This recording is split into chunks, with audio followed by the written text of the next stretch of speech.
గ్రామ కమిటీ మాటను వినకపోతే కఠిన శిక్షలు అమలు చేస్తారు, గ్రామ బహిష్కరణ చేస్తారు. అంటరాని వాళ్లుగా చూస్తూ గ్రామం నుంచి ఎటువంటి సాయం అందకుండా చేస్తారు. అన్యాయం జరిగిందన్న ఫిర్యాదు వస్తే ఇష్టం వచ్చినట్లు జరిమానా విధిస్తారు. కాదని ఎదిరిస్తే గ్రామంతో వీళ్లకున్న సంబంధాన్ని తెంపేస్తారు.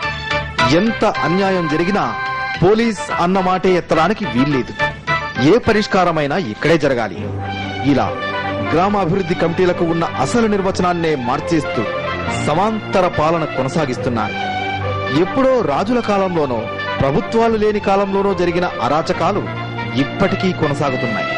సుమారు 30 సంవత్సరాల క్రితం ఈ గ్రామాభివృద్ధి కమిటీల వ్యవస్థ ప్రారంభమైందంటే స్థానిక సంస్థల ఎన్నికలు అమల్లోకి వచ్చిన తర్వాత పెత్తందారులు తమ పెత్తనాన్ని కొనసాగించే గ్రామాభివృద్ధి పేరుతో కొత్త పద్ధతిని కనుగొన్నారు.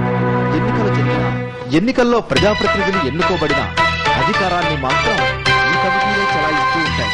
నిజామాబాద్ జిల్లాలో ప్రధానంగా ఆర్మూర్ సబ్ డివిజన్ ప్రాంతంలోని గ్రామాల్లో ఈ కమిటీలు ఉంటాయి.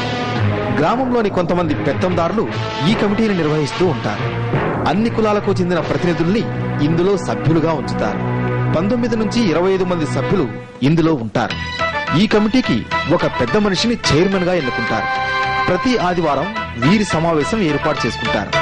వీరికి గ్రామాల్లో ఓ ఆఫీస్ కూడా ఉంటుంది. అందులో గ్రామానికి సంబంధించిన నిర్ణయాలు తీసుకుంటారు. అభివృద్ధితో పాటు గ్రామంలో ఎలాంటి నిబంధనలు విధించాలి, ఎవరిపై జరిమానాలు విధించాలి, ఎవరిని సామాజిక బహిష్కరణ చేయాలి అనే విషయాలను నిర్ణయిస్తారు.